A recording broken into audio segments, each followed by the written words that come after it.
प्रेम जी, आपसे सवाल है कि देखिए अभी महिलाओं के मुद्दे की बात हुई, हरियाणा की अस्तुता की बात हुई, अग्निवीर की बात इसमें कहीं नहीं है। अग्निवीर को लेकर इतनी जबरदस्त नाराजगी है, शायद उसको उन्होंने अनएम्प्लॉयमेंट में काउंट कर लिया होगा।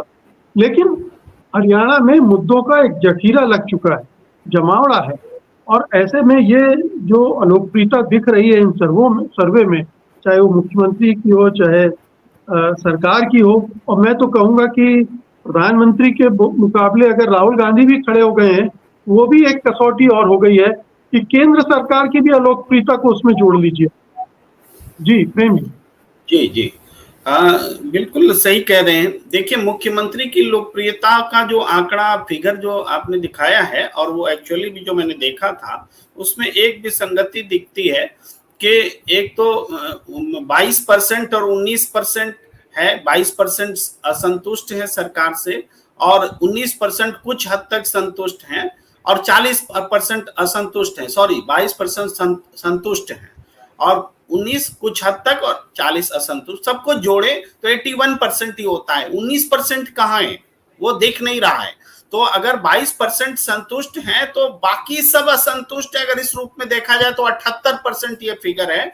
और जैसे ही आप सरकार के कामकाज वाला फिगर लाते हैं तो वहां पर वो 73 दिखता है, यानी 73। अगर हम थोड़ा सा नॉर्मल भी देखें तो 70% से ज्यादा लोग असंतुष्ट हैं। इन दोनों आंकड़ों को देख के हम देखें तो ये जो असंतुष्टि है, इसमें हरियाणा की जब भी बात आती है, हरियाणा पंजाब की, तो हरियाणा में किसान आंदोलन के दौरान जिस तरीके से आसमान से बम गिराए गए थे, गोली चलाई गई थी हरियाणा की पुलिस जा करके, और वो बड़ा मुद्दा था। और सिर्फ मुद्दा ही नहीं था, पूरे लोकसभा चुनाव के दौरान हमने देखा कि चाहे जेजेपी हो चाहे बीजेपी हो, इनके नेताओं को चुनाव प्रचार करने भी नहीं दे रहे थे लोग, इतना गुस्सा था। तो वो गुस्सा महिला पहलवान विगेश फोगाट वाले मामले में एक बार फिर जो स्वागत समारोह दिखा, उसमें वो गुस्सा कहीं ना कहीं नजर आ रहा था। उसमें केंद्र सरकार के खिलाफ भी गुस्सा था कि विगेश फोगाट जो पूरा मतलब चैंपियन बन के आई, कोई हारी नहीं, कोई भी मैच नहीं हारी, और फिर भी विजेता नहीं कहलाई, तो उस समय भी दिखा। तो वो जो नजर आ रहा था, लोगों की भीड़ नजर आ रही थी, वो कहीं इसमें गायब नजर आता है। इस सर्वे में कहीं ना कहीं आना चाहिए था, चाहे महिला के टर्म में या किसानों के रूप में, ये नहीं दिखा है। तो उसके बाद हम ये देखें, जैसे बेरोजगारी का आंकड़ा बड़ा दिख रहा है, तो बेरोजगारी को बीजेपी ने वहां मुद्दा भी बनाया था। जब तक वो बोलती कि हमने जो भी रोजगार दिए उसमें कोई जातिवाद नहीं है, भाई भतीजावाद नहीं है, ये एक मुद्दा बनाकर वो बोलते हैं। इसके बावजूद बेरोजगारी का मुद्दा इतना बड़ा है, तो इसका कारण है कि आपने रोजगार के अवसर क्रिएट ही नहीं किए। तो बेरोजगारों में बड़ा मुद्दा है, वो दिखता है।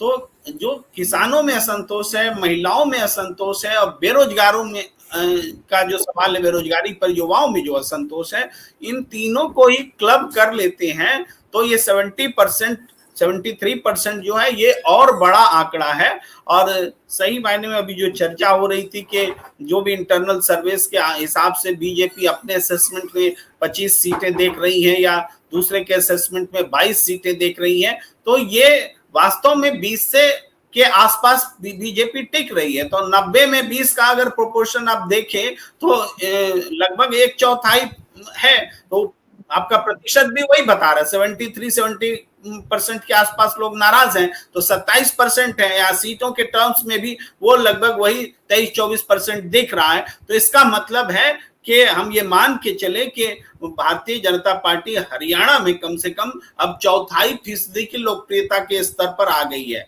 अगर आप पर्सनली जाएं, जो आपके दिखा रहे हैं 51% पॉपुलैरिटी नरेंद्र मोदी जी की और 41% राहुल गांधी जी की, तो हमारा ये एक अनुभव रहा है, हमने बहुत सारे स्टेट्स के लेवल पर मुख्यमंत्री का जब इनकम्बेंट सीएम का जब पॉपुलैरिटी देखते हैं, तो जो दावेदार सीएम होते हैं उनके बीच अगर डिफरेंस 10% या उससे कम होता है तो सत्ता बदल जाती है।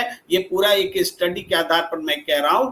तो जब नेता के बीच में, दो बड़े नेता के बीच में ये परसेंटेज दिख रहा है हरियाणा में, तो ये सत्ता बदलने के स्पष्ट संकेत हैं। जी।